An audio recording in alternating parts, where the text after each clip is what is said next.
the road ahead, CFO new mandate and priority for 2023. So I would like to invite the moderator, Allan, the panelists, Peter, Jonathan, and Siang Leng, to come on the stage. Yeah. So we welcome to the stage, Allan and all of the panelists. Yeah, please.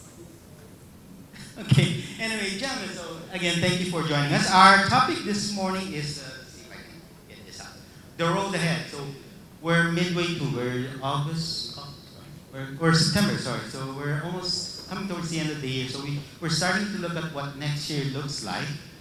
So that's what we're going to be talking about today. So I wanted to ask this group here, and maybe I'll ask with start with Estelle.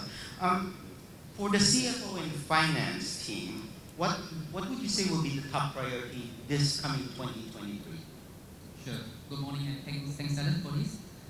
Pleasure to be here. So I think for me personally, in terms of the key priority heading into 2023 is to be aware of the threat of disruption in your respective industry and sectors, and also to be cognizant of the impact on the consumer behavior, and more importantly, to be in a position to take steps to address these disruptive challenges. Now, some of you in this room might remember a well-known brand called Kodak. Kodak was probably the undisputed market leader in the area of soft photographic film technology.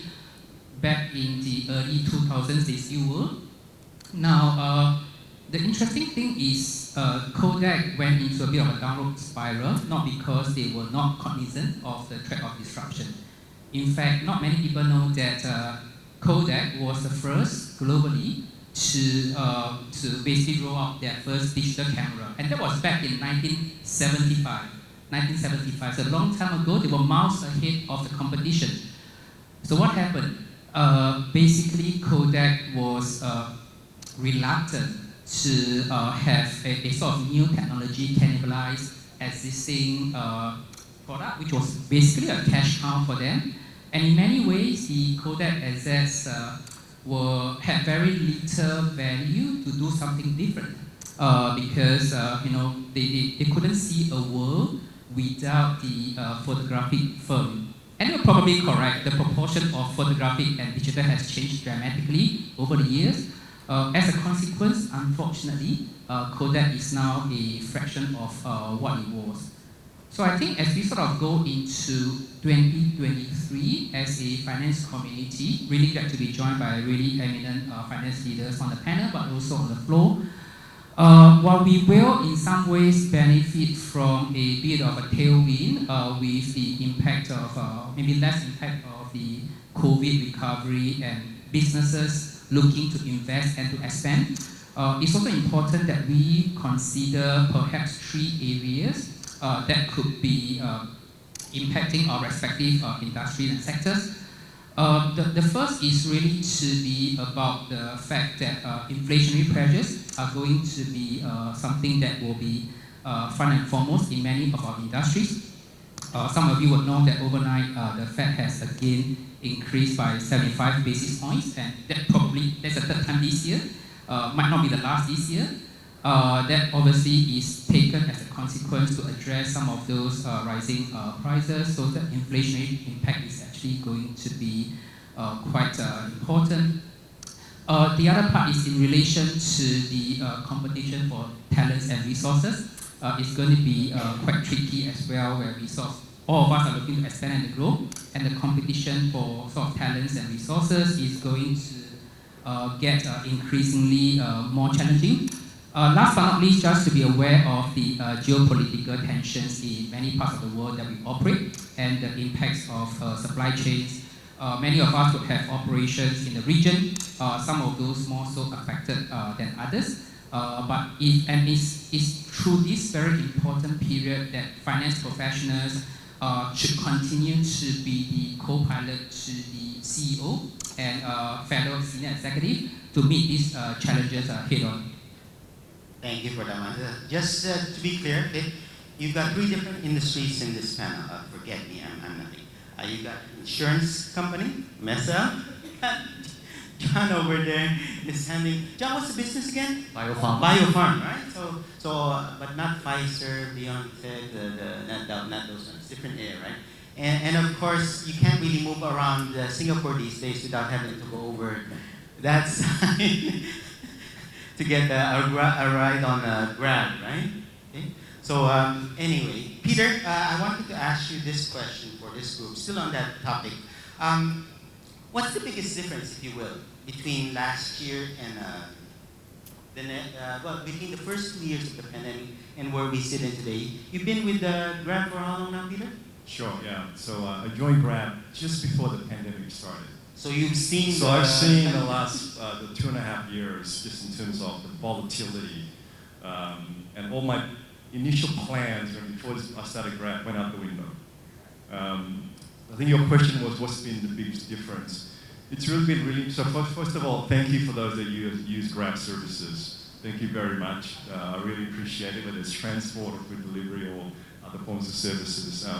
In our business, if you can imagine when the pandemic started, mobility or transportation, ride hailing was our majority of our business. Food delivery was still very small at that time. We were actually quite late to the food delivery business, and really started when we bought Uber. When we bought Uber's business in 2018 in Southeast Asia, we started to dabble into what was Uber Eats into Grab Food today. So when the pandemic started, our mobility business evaporated. Right? Everyone was in lockdown. So we saw our revenue or our gross merchandise value just disappear overnight. And so as a business, we had to really step back as a management team and say, okay, what are we going to do here? And we were watching around the world in terms of what was happening. You couldn't really predict or plan at that time, like how long is this pandemic going to go on? Is it temporary? Is it permanent? Or what is it? But one of the biggest things I reflect back is really how do you build a resilient business? And we were quite lucky and also fortunate, but also at that time also we were building other forms of businesses to build diversification in our business. So today, 2.5 years later, our food delivery business makes up the majority of our revenue today. And what COVID really did was accelerated really on-demand delivery. There was no other way you could actually get things in your apartment or in your house. You've got to either go all the way and take the risk of catching COVID, or you grab your phone and you order online. So what you saw was obviously industries that actually accelerated, whether it's e-commerce or whether it's our business like on-demand accelerated. But you also see the other side of that, which is things like travel disappeared, offline disappeared during COVID, and also mobility disappeared. So it really, if you look back, the diversification has been really critical in really building a business. Something that's really, I think, really led, for me, continuing to make sure the CFO is to diversify your business, and we're not stopping as a business on our own, is continuing to find new pockets in case something else happens, because the world is really uncertain at the moment. That's one, I would say. The other one, as I reflect back, is, again, really is, as CFOs, really building a strong balance sheet. I think it's really important. And especially, we never expected the market to turn the way it is today. If you look at it, no one predicted it. We were lucky. We were able to raise $4.5 billion in 2021. We went public also. We never planned to go public. Actually, for those who've been following Grab, we actually planned to go public much later. We were actually planning to go public in 23, maybe 24. But when we saw the opportunity in 21, we decided to accelerate at that time. I never actually predicted what would happen to the Wall Street where it is today. So building a strong balance sheet, I think, has been really critical. And I would encourage a lot of CFOs here today. Just lesson learned from me, humbly to all of you, is look at your balance sheet, make sure it's robust, because at this really uncertain time, it really pays dividends to have a very strong balance sheet. Before we switch on, by the way, there will be part of this is not a show for you to watch. This is not the movies, okay? You also need to work for for your stay in this room while it's still free. So we'll do have a Slido function, which on your desk there's that indicator there. It's a QR code for you to submit questions to this panel. You've got an opportunity to ask for a few minutes. A group of esteemed experts here have been in the business. As Peter said, he's been threw away the entire plan right after COVID hit. So I'm sure that's not an uncommon one. Everybody must have faced the same issue. So we'll bring that up soon enough. But while we're doing that, I wanted to ask John. John, finance is a lot of different functions that do many different tasks, right? From budgets to forecasting, a lot of that, including making sure your statements are correct. What would you say is a recurring initiative that remains difficult to accomplish, particularly now during this period that we're in? Sure, thanks, Alan. And for the audience here who managed to make it on time despite the weather and who took a Grab here, I think Peter said there's a special promo code so if any of you want to get that promo code, please feel free to reach out to him during the coffee break. And Peter's email address is... oh wait, no mobile number. Okay, but what I would say is, and very much relevant to what both SL and Peter talked about. SL talked about disruption, talked about changing trends and being very aware of the changing trends of the consumers. Probably somewhere Peter can highly relate to Grab being a huge disruptor to the market. So I work in the biopharma industry, and what we saw sort of pre-pandemic and post-pandemic changed drastically. Pre-pandemic, the way we would engage physicians and doctors would be very traditional. You hold medical symposiums, hold medical conferences, you invite the various physicians, you engage them at these different medical conferences. So that's the sort of typical model you engage your prescribers. Today, and obviously through the pandemic, what we learned was that with different countries going into lockdowns, mobility being affected drastically, we were unable to engage the doctors the way we used to. Obviously, being a commercial stage biopharma, the impact of our commercial business was very worrying, but we adapted. So about having that resilience and being able to have the data on hand. And when I talk about data, I know it's probably a bit of a buzzword that's been married around since the start of time. But what was important, especially at the CFO level, is the fact that you are very much at the pulse of the board meetings and that you are very much engaged at the high-level corporate strategy level. That gives you the ability to also then be very much in tune with where the business wants to head, and to supply your, the relevant stakeholders, whether it's your various board members, department heads, your CEO, with what's happening on the ground. And the only way to do that is to have concrete data. Now, data not just in the form of the typical financials, but really what's impacting the business, contact points with your physician, for example, with different regulators. And the way we think about it is how do we put in place a proper infrastructure?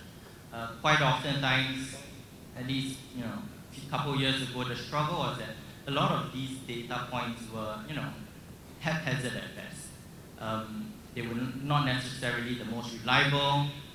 Could we definitively say we were achieving X% of revenues from a particular indication versus another indication?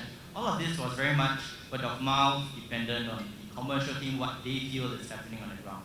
So we wanted to put in place proper infrastructure such that we can be able to get all of this data on hand. So that's something that I think will be the mainstay and is very important even going forward. Thank you for that, John. So, okay, can I get the Slido up, please? Okay, so as I said, this is not a movie or cinema that you're watching. We require your participation in this. You've got 3 very senior level executives, finance executive leaders, money people. Check their wallets, it's all digital these days, most likely.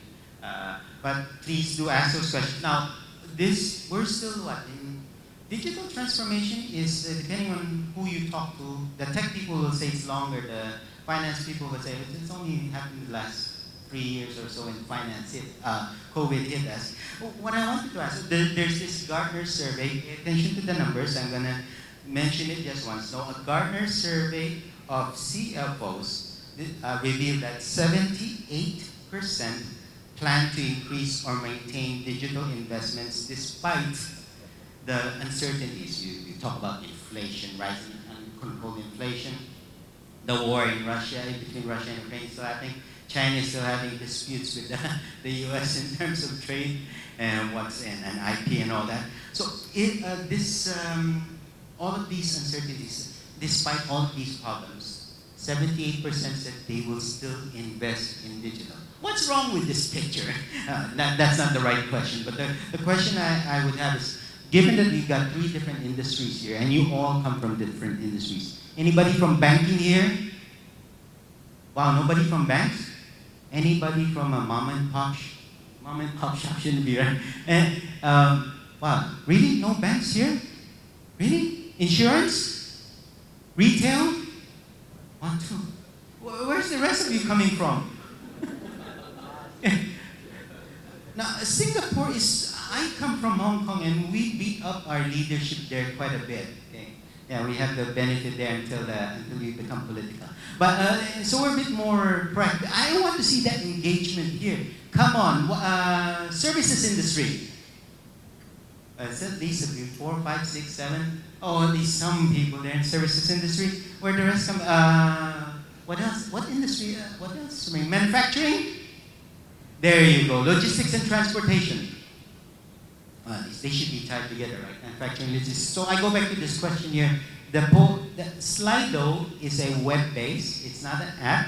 You can see the QR code on your box there. If you can scan that QR code, enter C Engage 22. That gives you access. And make sure you select finance, CFO side. Don't select CIO. Your question will go to the other side. And the panel on the other side says, why are these people asking about money issues there? We're IT. We spend money. We don't bring in money. Anyway, so the question I have, back to that question before this panel, the polling question I have, is this trend of investing more in digital, why are we still doing this? Why do 78% of Gartner CFOs CFOs surveyed by Gartner say they will keep putting money in digital investments? Come on, Esau. Say from insurance. Yeah, it's interesting because the way that, insurance is a very traditional industry.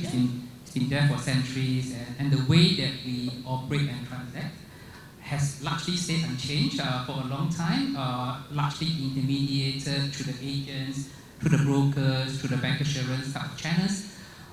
It's not until the last 10 years or so where the consumer behavior has slightly changed, where for the sort of simpler products, people are more comfortable to transact digitally, whereas for the sort of corporate and SME large wholesale space is still primarily transacted through the sort of intermediated channels or brokers. Now, having said that, even as an industry, we also have to adapt to changes. John talked about the data that's important, but how you use that to support your pricing decisions, how you use that to make sure that the clients understand their risk exposures. And in fact, in many ways, the way that we sort of sell insurance is largely driven digitally. Increasingly, many people or insurers are actually transacting sort of pay-as-you-use type of insurance, even subscription-based type of models. So that's on the digital side. But on the other hand, in terms of things like resources, I mentioned earlier, it's getting increasingly difficult to hire people, because as you sort of scale up, you can't keep on increasing the sort of FTEs and resources to manage that. And for me, in terms of some of the critical skill sets of finance, what used to make all of us successful in the past in terms of having strong accounting, technical, regulatory skills will continue to be important, but it's less likely to make us successful, if that makes sense. So it's always going to be sort of table stakes in the new world going forward. What I do find that is important for us in terms of the sort of critical and core skill competencies are sort of 3 broad areas. The first is just to be a sort of powerful communicator. I think finance is generally known to be very credible. They are very good with facts and figures. They say it for what it is. not very good with colorful language, if you get the drift. But that's all good. How do we then get our message across to the decision makers in a way that resonates with them and the shareholders and directors? So being a powerful communicator is one on my list. The other piece is around being a true sort of champion of change.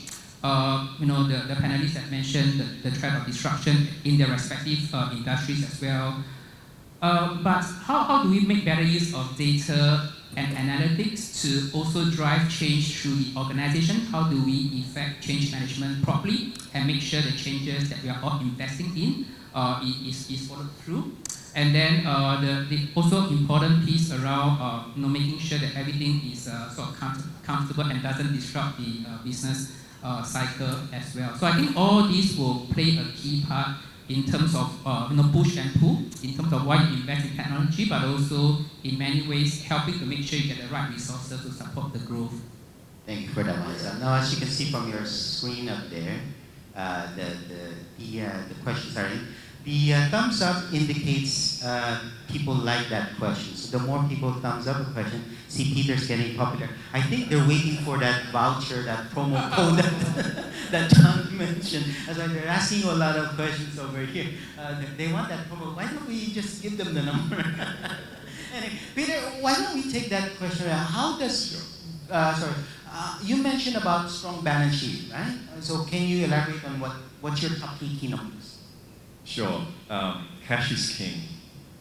So first, I'll answer the question in terms of what I look at. First thing is cash, especially during these times where it's very uncertain. So cash preservation, cash is king. That's what I tell my team. That's what I tell my management team. That's what I tell my leaders.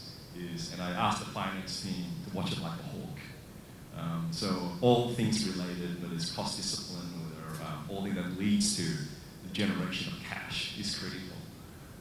The second I would say is I look at net working capital changes. It's really important. That ties to also cash because that's like the number one personally for me. Whether it's your DPO, your days payable outstanding, or your DSO, your days sales outstanding. So what you're collecting and what you're paying out. Really that balancing, and for different sizes of businesses, you have different scale.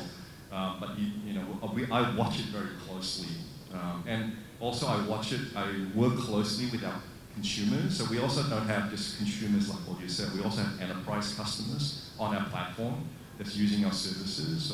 We also have an advertising platform, so we deal with B2B businesses. So I work with those customers to make sure that I get paid, and I get paid on time, because that improves my cash position. And I work with my vendors also in terms of what's the right payment terms that we should be really negotiating here between us and them, so that at least it's equilibrium in terms of my DSO, my DPO to some degree. So I would say those are the two. It's a combination of those 3 things, which all leads to cash. Yes. When I was young, my auntie, I live with my auntie, and there's this sign on the door. They're a merchandiser. Your credit is good, but we need cash. I never forgot that one. There's a huge sign above the counter that anyone to settle. Your credit is good, but we want cash. So I did have something to add, and I add this very hesitantly because I fear it might be at risk of jeopardizing my voucher code. Now, so generally, yes, cash is king.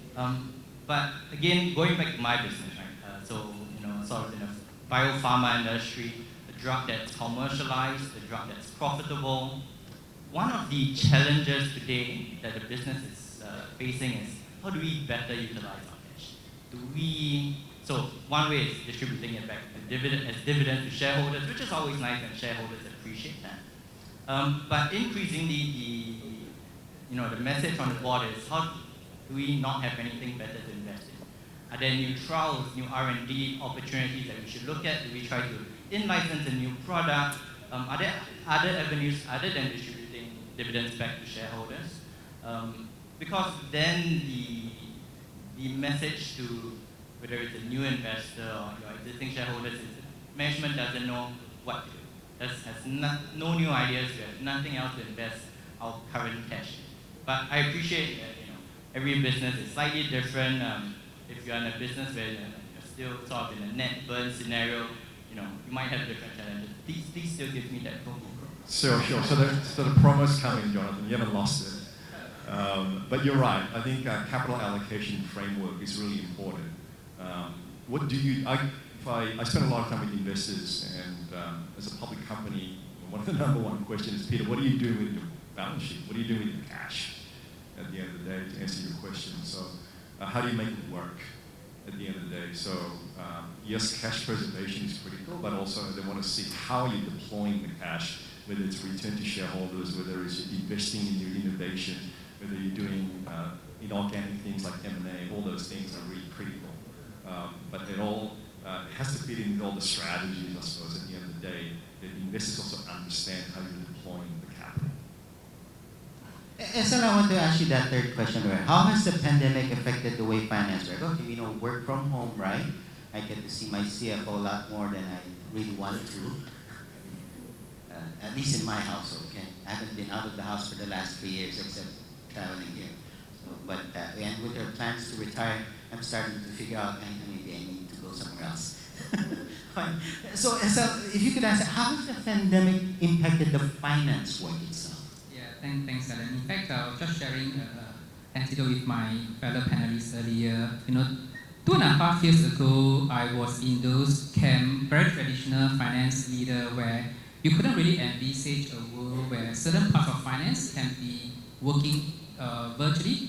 And when you sort of run that team and you look at things like doing transactional processing, things like accounts payables, where you have to, in the past, cite a physical invoice, make sure somebody signs it off, and then process it. Or in terms of being areas like finance operations or credit control, when you almost want to be closer to the business, the stakeholders, and being in a position to address that in person.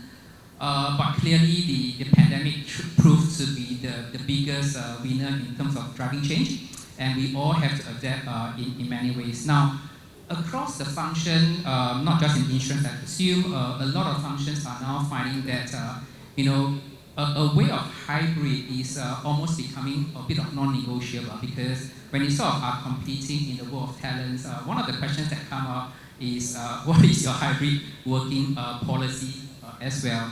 So typically, what we have had to do and embrace those level of change, that actually flows down from the mundane reporting, the operations work, but importantly, how we then use that to drive and engage our decision makers in a very sort of hybrid working format going forward.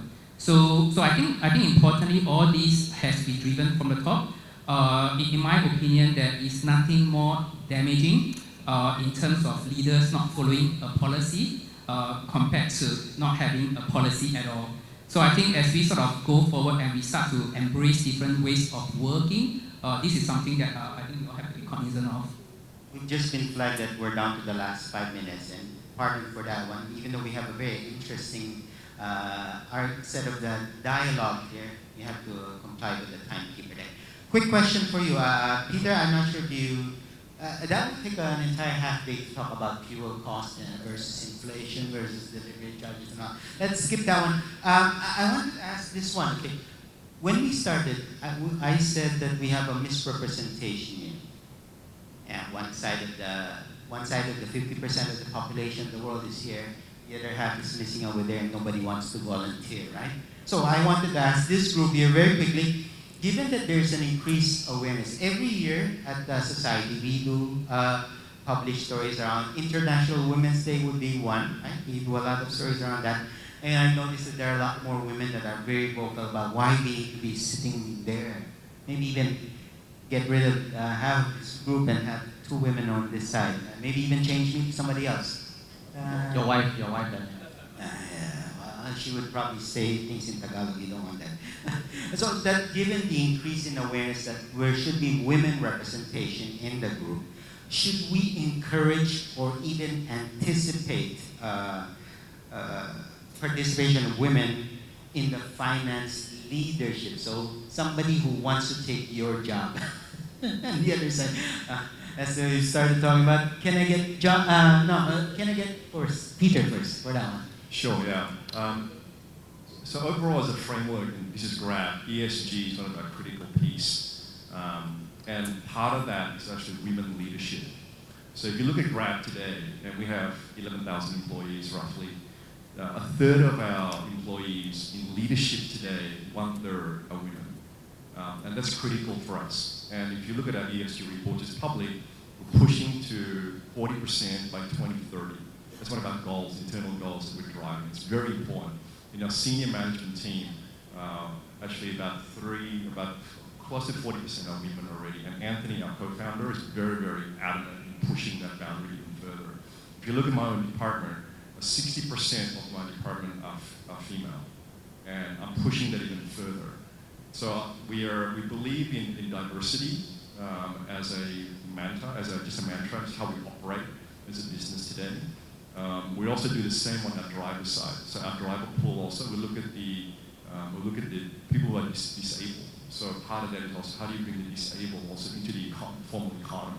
So overall, as a framework, I think it's really important. We try to encourage many more women to be in the leadership position.